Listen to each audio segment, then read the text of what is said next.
Linear sitting arrangement la நம்ம இப்ப பார்க்க போறது ஆறாவது problem. 12 persons are sitting in two parallel rows. இது பார்க்க தான் பெரிய ப்ராப்ளமா இருக்கும். ஆனா சிம்பிளா புரிஞ்சுக்கலாம். கவனமா பாத்தீங்கன்னா சிம்பிளா புரிஞ்சுக்கலாம். 12 persons are sitting in two parallel rows. அப்படினா இப்படி ரெண்டு ரோ இருக்கு. இதுல வந்து உட்கார்ந்திருக்காங்க. இங்க 6 பேர் உட்கார்ந்திருக்காங்க.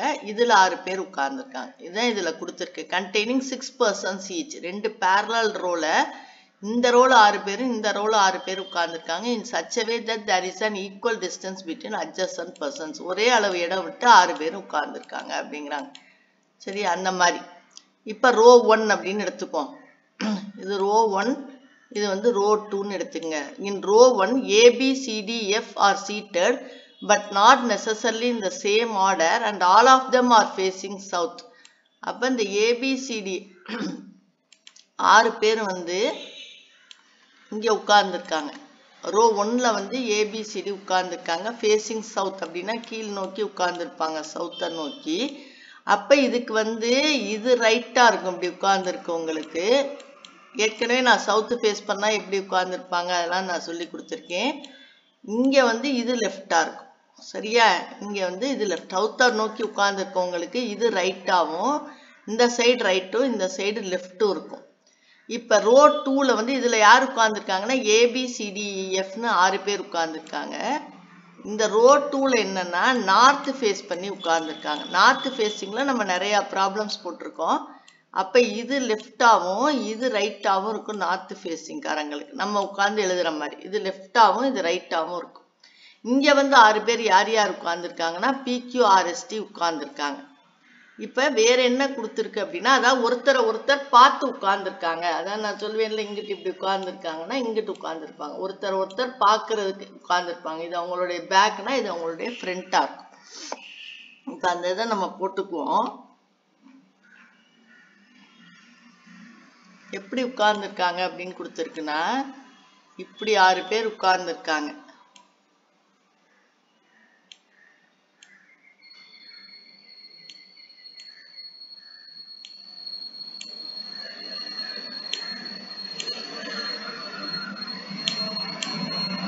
இப்படி 6 பேர் உட்கார்ந்திருக்காங்க. இவங்க வந்து சவுத் ஃபேசிங்ல உட்கார்ந்திருக்காங்க. அதனால நமக்கு என்ன இவங்களுடைய முகம் தெரியும்.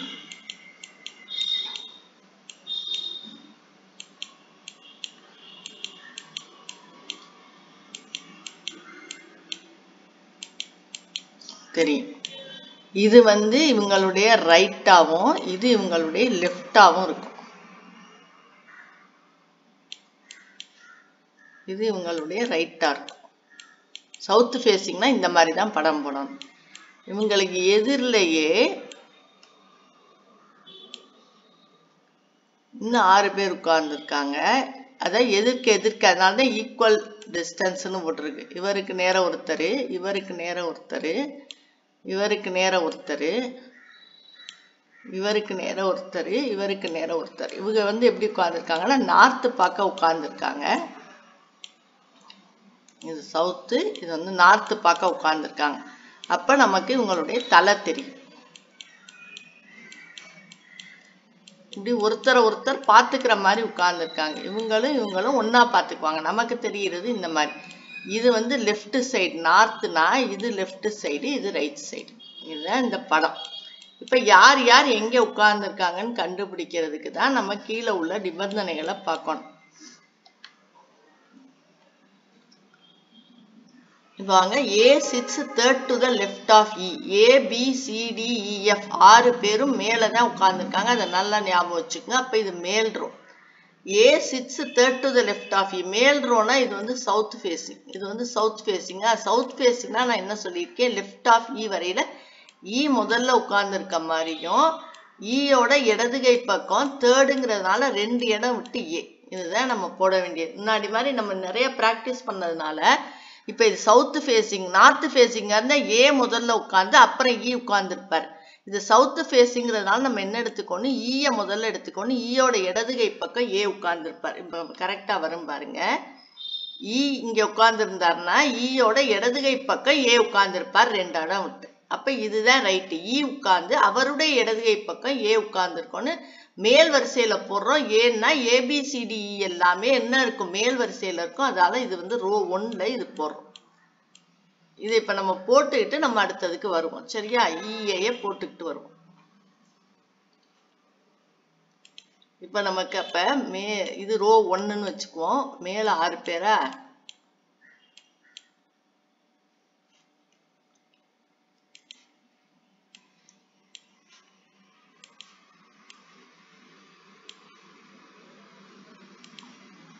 ரோ 1 ரோ 1ல 6 பேர் இருக்காங்கன்னு வச்சுக்கோ.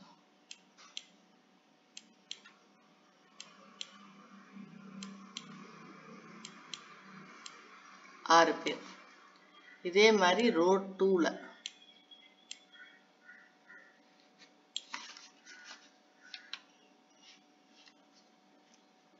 எனக்கு நேரம் வர மாட்டேங்குது.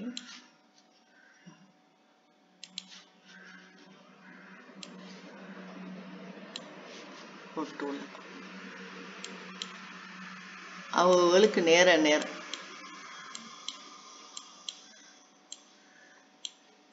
6 பேர். இப்ப நம்ம ஃபர்ஸ்ட் கண்டிஷன் என்ன, இ இங்க உட்கார்ந்து இருந்தால் அவருக்கு 2 இடம் தள்ளி ஏ இங்க உட்கார்ந்து இருப்பாரு. மேலதான் உட்கார்ந்து இருப்பாரு. ஆனா ஈயோட இடதுகை பக்கம் இது இங்க போட்டுக்குவோம். இது வந்து ரைட்டு,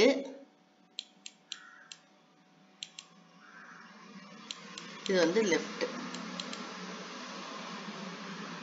இவங்களுக்கு வந்து இது லெஃப்ட். இது ஒவ்வொன்றும் எழுதி நான் ஏன்னா உங்களுக்கு புரியறதுக்காக தான் நான் ஒவ்வொரு தடவை இதை எழுதுறேன். லெஃப்ட், இது வந்து ரைட். இப்ப ஈயோட இடதுகை பக்கம் ஏ உட்கார்ந்துருக்காரு. கரெக்டா, ஈக்கு இது வலதுகை பக்கம், இது இடதுகை பக்கம். தேர்டா உட்கார்ந்துருக்காரு. அப்ப 2 இடம் விட்டு 3ஆவதா உட்கார்ந்துருப்பார். இப்படியும் உட்கார்ந்துருக்கலாம். அல்லது இன்னொரு கேஸ் என்னன்னு நான் சொல்றேன்.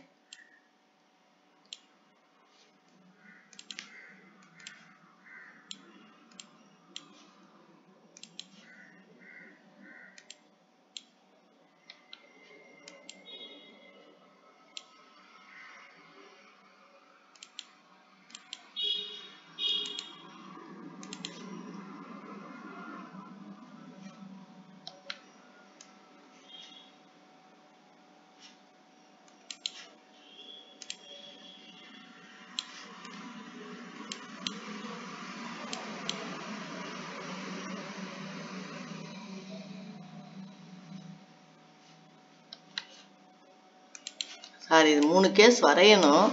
இந்த ஒரு நிமிஷம்.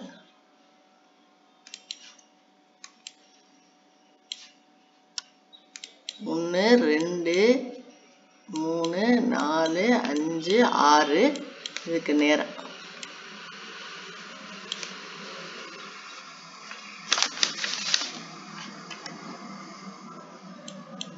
ஒன்று 2 3 4 5 6.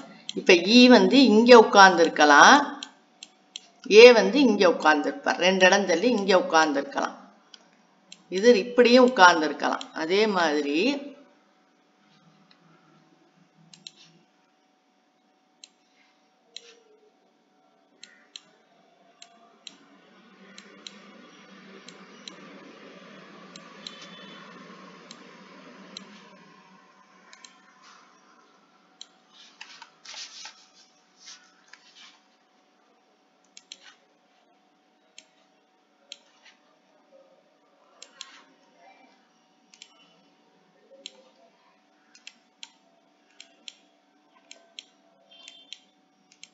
இப்படியே இருக்கலாம். இ வந்து இங்க உட்கார்ந்து ஏ வந்து இங்க இருக்கலாம்.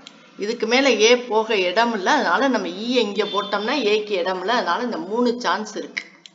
புரியுதா உங்களுக்கு? அதனாலதான் 3 படம் வரைஞ்சிருக்கேன். ஒன்னு இ இங்க உட்கார்ந்து ஏ இங்க இருக்கலாம், அல்லது இ இங்க உட்கார்ந்து ஏ இங்க இருக்கலாம், அல்லது இ இங்க உட்கார்ந்து ஏ இங்க இருக்கலாம். அடுத்து இ இங்க உட்கார வச்சோம்னா ஏக்கு இடம் இல்லை. அதனால இந்த 3 சான்ஸ் இருக்கு நமக்கு. இப்போ 3 இ வந்து ஈக்கு லெஃப்ட்ல ஏ உட்கார்றதுக்கு 3 ப்ராபபிலிட்டி இருக்கு. சரியா, ஈக்கு பக்கத்துல ஏ உட்கார 3 ப்ராபபிலிட்டி இருக்கு. இப்போ முதல் கண்டிஷன் நம்ம முடிச்சிட்டோம். டிக் பண்ணிக்கிங்க. அடுத்து பர்சன் ஃபேசிங் ஏ, ஏயை ஃபேஸ் பண்ணி யார் உட்கார்ந்துருக்காரோ he sits second to the left of D. அப்ப ஏன்னு ஒருத்தர் இருக்கார் இல்லையா, இவருக்கு நேர ஒருத்தர் உட்கார்ந்து இருப்பார்ல, இவர் யாருன்னு நமக்கு தெரியாது. ஆனா டீக்கு அடுத்து உட்கார்ந்து இருக்காரு. அப்ப அந்த டி வரிசையில உட்கார்ந்து இருக்காருன்னா இது வந்து கீழே உள்ள ரோ 2ல உட்கார்ந்து இருக்காருன்னு அர்த்தம். ரோ 2ல தான் டி வரும். அந்த டீயோட இடதுகை பக்கம் உட்கார்ந்து இருக்காரு அப்படின்னா இது எப்படி உட்கார்ந்து இருக்கணும்னா இந்த பர்சனோட செகண்டா ஒரு இடம் விட்டு டி உட்கார்ந்து, இந்த பர்சன் யாருன்னு தெரியாது, ஆனா இவருக்கு ஒரு இடம் விட்டு டி உட்கார்ந்து இருக்கணும். இப்ப புரியுது? அந்த left of D left of E. இப்ப பாருங்க, சவுத் ஃபேசிங் சொன்னா லெஃப்ட் ஆஃப் ஈனா ஈய வச்சு முதல்ல ஆரம்பிக்கிறோம். இது வந்து நார்த் ஃபேசிங், அதனால லெஃப்ட் ஆஃப் டி அப்படின்னா இங்க ஒருத்தர் உட்கார்ந்து அதுல அதை ஒரு இடம் விட்டு டி உட்கார்ந்து இருக்காரு. அப்ப டீயோட இடதுகை பக்கம் இவர் உட்கார்ந்து இருக்க மாதிரி. இடத்துக்கு போவோம். அதாவது என்ன கொடுத்துருக்காங்க அப்படின்னா ஏக்கு எதிரில் ஒருத்தர் உட்கார்ந்து இருக்காரு. ஏக்கு எதிரில் ஒருத்தர் உட்கார்ந்து இருக்காரு, ஆனா அவர் யாருன்னு தெரியாது. ஆனா அவர் டீயோட லெஃப்ட்ல ரெண்டாவது இடத்துல உட்கார்ந்து இருக்காரு. ஒரு இடம் விட்டு உட்கார்ந்து இருக்காரா டீயோட லெஃப்ட்ல. டீயோட இடதுகை பக்கம் எது? இதுதான். ஏன்னா டீ நார்த் நோக்கி உட்கார்ந்து இருக்காரு. அப்ப டீயோட இடதுகை பக்கம் இதுதான். இதுக்கு ரெண்டாவதா உட்கார்ந்து இருக்காரு. இதுதான் அந்த ரெண்டாவது பாயிண்ட். சரி, அப்படி இங்க போட முடியுமான்னு பார்ப்போம். அடுத்து இங்க ஏக்கு நேர ஒருத்தர் உட்கார்ந்து இருக்காருன்னு வச்சுக்கோ. ஏக்கு நேர ஒருத்தர் உட்கார்ந்து இருக்காருன்னா அவருக்கு ஒரு இடம் விட்டு டீ உட்காரணும். டீக்கு இடம் இருக்கா? இல்லை. அதனால இந்த சான்ஸ் வந்து ஒத்து வராது, இதை அடிச்சிடும். அதே மாதிரி அடுத்து வந்து ஏக்கு நேர ஒருத்தர் உட்கார்ந்து இருக்காரு, அவருக்கு ஒரு இடம் விட்டு இங்க டீ உட்காரணும். இங்க இடம் இருக்கா? இடம் இல்லை.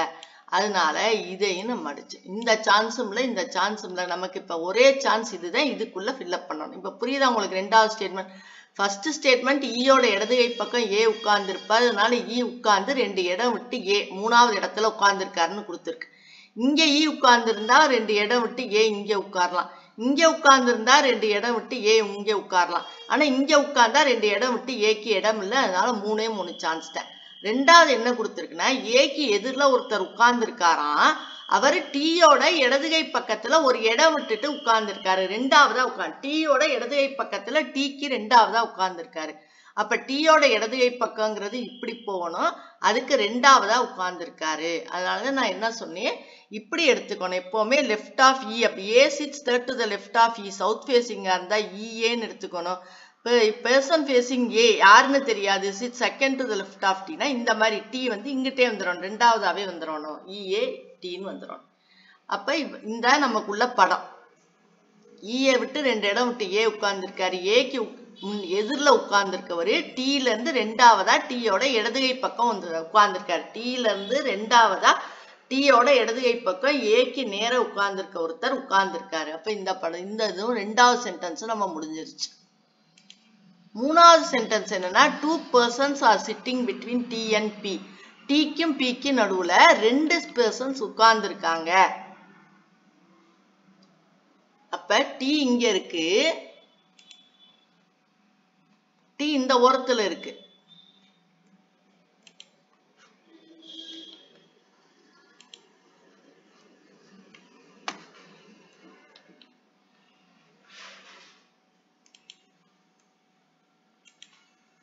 டி இந்த ஓரத்துல இருக்கு, இங்கிட்டு உட்காரவே முடியாது, இங்கிட்டு ஆளே இடமே இல்லை. டீக்கும் பிக்கும் நடுவுல ரெண்டு பேர்னா ஒருத்தர் ரெண்டாவது இங்க பி இருக்காருன்னு அர்த்தம். டீக்கும் பிக்கும் நடுவுல ரெண்டு பேர் அப்படின்னா இங்கிட்டு உட்காரவே முடியாது, இந்த சைடு ரெண்டு இடம் தள்ளி பி உட்கார்ந்து இருக்காருன்னு அர்த்தம். சரியா? இது டீக்கும் பிக்கும் உள்ள இது முடிஞ்சு போச்சு. இப்ப போட்டோமா டீக்கும் பிக்கும், ஏன்னா டீக்கு அந்த பக்கம் இடமே இல்லை, இந்த பக்கம் தான் உட்காரலாம். அப்ப இதையும் முடிச்சிட்டோம். அடுத்து என்ன போட்டிருக்கு, C and D are immediately neighbours. அப்ப சியும் டியும் பக்கத்துல பக்கத்துல உட்காரணும். ஒண்ணு சிடியா உட்காரலாம், இல்லைன்னா டிசியா உட்காரலாம். சிடியா உட்காரலாம், இல்லைன்னா டிசியா உட்காரலாம். ஆனா ஒருத்தருக்கு ஒருத்தர் பக்கத்துல உட்காரணும். எங்க போய் உட்காரலாம்? சிடி மேலதான், அவங்களுக்கு கீழே இடம் இல்லை. பிசிடி ஏல இருந்து எஃப் வரைக்கும் மேலதான் உட்காரணும். ஆனா ஒன்னா உட்காரணும், சியும் டியும் ஒன்னா உட்காரணும். இந்த சைடு அல்லது இந்த சைடு உட்காரலாம், அதை முடிவு பண்ண முடியாது. அதனால அதை விட்டுட்டு அடுத்ததுக்கு போகும். புரியுதா? ஏன்னா இங்கேயே ரெண்டு இடம் ஒன்னா இருக்கு, அங்கேயே ரெண்டு இடம் ஒன்னா இருக்கு, எங்க உட்கார்றதுன்னு தெரியாது. அதனால இதை நான் டிக் பண்ணல, இப்ப நான் இதை போடல. அடுத்து பாக்குறேன் பாருங்க, C and D do not sit on any of the extreme ends of the line. எந்த ஓரத்திலையும் சிடி மேலதானே இருக்கணும், சியோ டியோ இங்கேயும் உட்காரக்கூடாது, இங்கேயும் உட்காரக்கூடாது. படத்துக்கு போமா, சியும் டியும் இங்கேயும் உட்காரக்கூடாது, இங்க உட்கார முடியாது, இ இருக்கு, ஆனா இங்க உட்காரக்கூடாது. சியும் உட்காரக்கூடாது, டியும் உட்காரக்கூடாது. சியும் உட்காரக்கூடாது, டியும் உட்காரக்கூடாதுன்னா சி உட்கார்ந்தா இங்க டி உட்காரணும், இங்க டி உட்கார்ந்தா இங்க சி உட்காரணும். ரெண்டு பேருமே இங்க உட்காரக்கூடாதுன்னா அவங்க ரெண்டு பேருக்கும் இடம் வந்து இதுலதான். சிடிக்கான இடம் இங்கதான். அதாவது அவங்க சிடியா உட்காரலாம், இல்ல டிசியா உட்காரலாம். அவங்க போய் அந்த ஓரத்துல உட்காரவே முடியாது. இங்க சி உட்கார்ந்தா டி இங்க உட்காரணும், இங்க டி உட்கார்ந்தா இங்க சி உட்காரணும். எப்படி இடது கை ஓரத்துல வந்துருவாங்க, அவங்க ஓரத்துல உட்காரக்கூடாது. வலது கை ஓரத்துல உட்கார முடியாது, ஏற்கனவே ஈ உட்கார்ந்துருக்காரு. அதனால இடது கை ஓரத்துல அவங்க உட்காரவே முடியாது. அதனால அவங்களுக்கான ரெண்டு இடம் இதுதான்.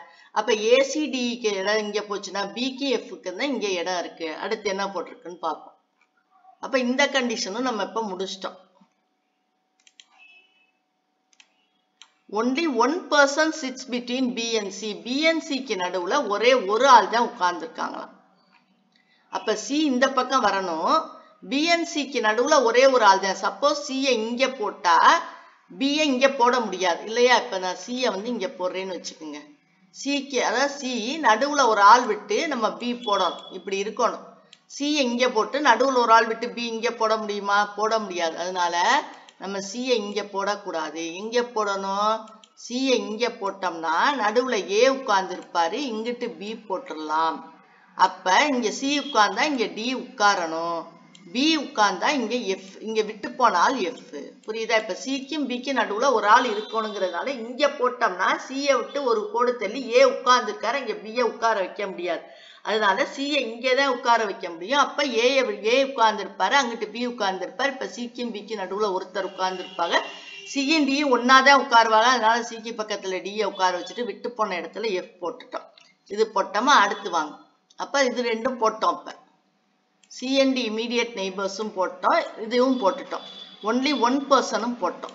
இப்ப the person facing D is an immediate neighbor of Q. D face பண்ணி யார் உட்கார்ந்து இருக்காரோ அவர் Qக்கு பக்கத்துல உட்கார்ந்து இருக்காரு. D face பண்ணி யார் உட்கார்ந்து இருக்காரோ, D face பண்ணி ஒருத்தர் உட்கார்ந்து இருக்காரு பாத்தீங்களா? இங்க D face பண்ணி ஒருத்தர் உட்கார்ந்து இருக்காருல, அவரு Qவோட இமீடியட் நெய்பர். அப்ப Qவை இந்த பக்கம் போட முடியாது, ஏற்கனவே P இருக்காரு. அப்ப Qவை இந்த சைடு தான் போடணும். Dக்கு எதிரில் உட்கார்ந்து இருக்கவரு Qவோட இமீடியட் நெய்பர் அப்படின்ட்டாங்க. இந்த பக்கம் நெய்பர்னா பக்கத்துல இருக்கணும். அப்ப Q வந்து இங்கிட்டோ இங்கிட்டோ இருக்கணும். ஏற்கனவே இங்க P இருக்கிறதுனால Q இங்க தான் இருக்க முடியும். Dக்கு எதிரில் உட்கார்ந்து இருக்கவரு Qவோட இமீடியட் நெய்பர் போட்டோமா? Dக்கு எதிரில் உட்கார்ந்து இருக்கவரு Qவோட இமீடியட் நெய்பர். அடுத்து V is not an immediate neighbor of P. V வந்து Pக்கு பக்கத்துல இருக்கக்கூடாது. V வந்து Pக்கு பக்கத்துல இருக்கக்கூடாது. V வந்து Pக்கு பக்கத்துல இருக்கு. அப்ப இங்கேயும் வராது V, இங்கேயும் வராது V, எங்கே வரும்? இங்கதான் வரும். V ஏன்னா Pக்கு பக்கத்துல வரக்கூடாது. அப்ப இந்த ரெண்டு இடத்துலயும் வரமாட்டார், V இங்கதான் வரணும். அப்ப அதையும் நம்ம முடிச்சிட்டோம். அடுத்து என்ன கொடுத்திருக்கு? S does not face A. S வந்து A face பண்ணி உட்காரல அப்படின்னு கொடுத்திருக்கு. S வந்து A face பண்ணி உட்காரல. அப்ப Aக்கு நேரம் S கிடையாது. S எங்க வந்துருவாரு? Dக்கு நேரம் வந்துருவாரு. S இங்க உட்காரக்கூடாது. அப்ப விட்டு போன R தான் இங்க வருவார். இப்ப புரியுதா உங்களுக்கு? இப்ப இதுதான் இந்த ஆர்டர்ல தான் உட்கார்ந்து இருக்கா. ED CA BF QS PR VT. இப்ப எந்த ஆர்டர்ல உட்கார்ந்து இருக்காங்க?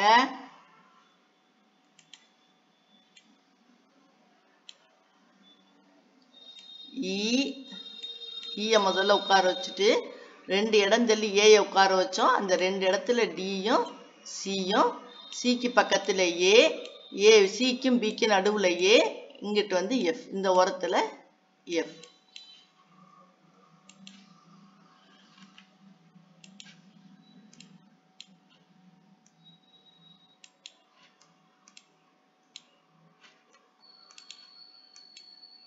இப்படி உட்கார்ந்துருக்காங்க.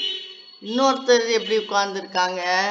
இங்க Q உட்கார்ந்துருக்காங்க, இங்க S உட்கார்ந்துருக்காங்க, அப்புறம் வந்து P உட்கார்ந்துருந்தாங்க, அடுத்து R உட்கார்ந்துருந்தாங்க, இங்க V உட்கார்ந்துருந்தாங்க, இங்க D. இப்படிதான் நம்ம இப்ப உட்கார வச்சிருக்கோம். இதுதான் நம்மளுடைய ஃபைனல் படம்.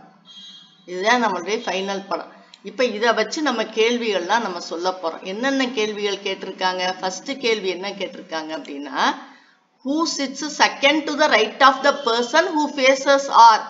who sits second to the right of the person who faces R. R face பண்ணி யார் இருக்காங்க? R ஃபேஸ் பண்ணி யார் இருக்கா? A இருக்காங்க. இது வந்து ரைட், இது லெஃப்ட். இதுக்கு இது ரைட், இது லெஃப்ட்.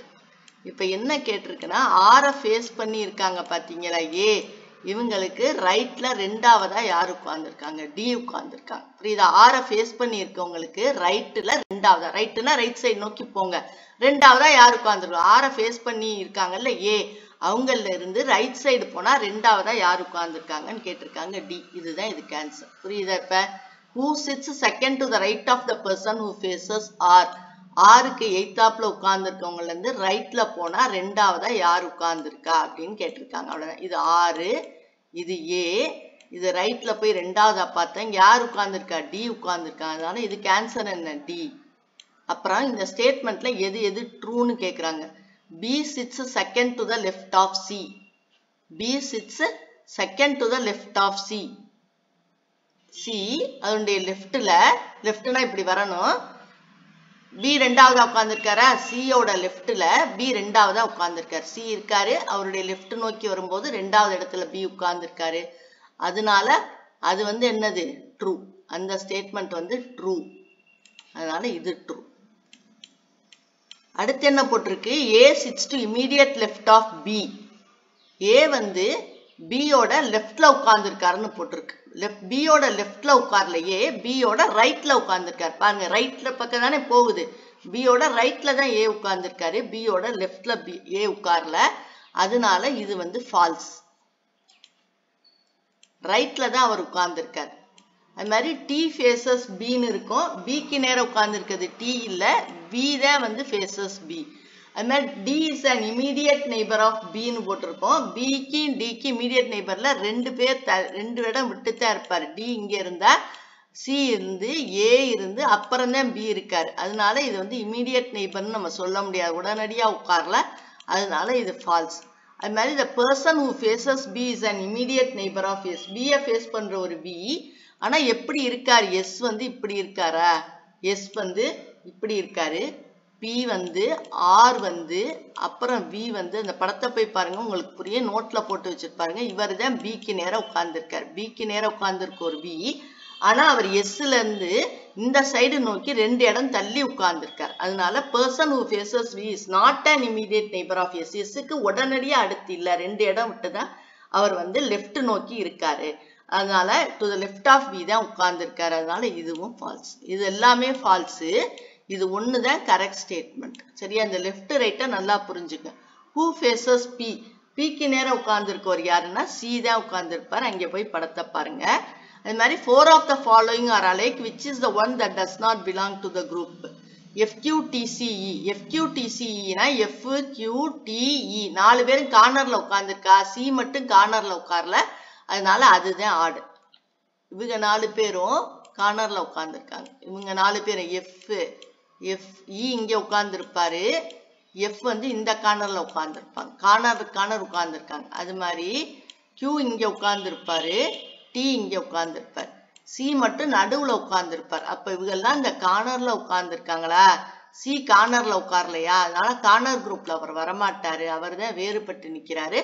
அதனால C தான் இருக்கு. புரியுதா உங்களுக்கு? இது இந்த சம் பார்க்குற ஒவ்வொரு ஸ்டெப்பா நான் எடுத்த மாதிரி இந்த மாதிரி எடுத்து போட்டு பார்த்துக்கிட்டே வாங்க, உங்களுக்கு கரெக்டா வரும். இந்த படத்தை ஒரு நோட்ல போட்டு பார்த்து உங்களுக்கு புரிஞ்சுக்குங்க.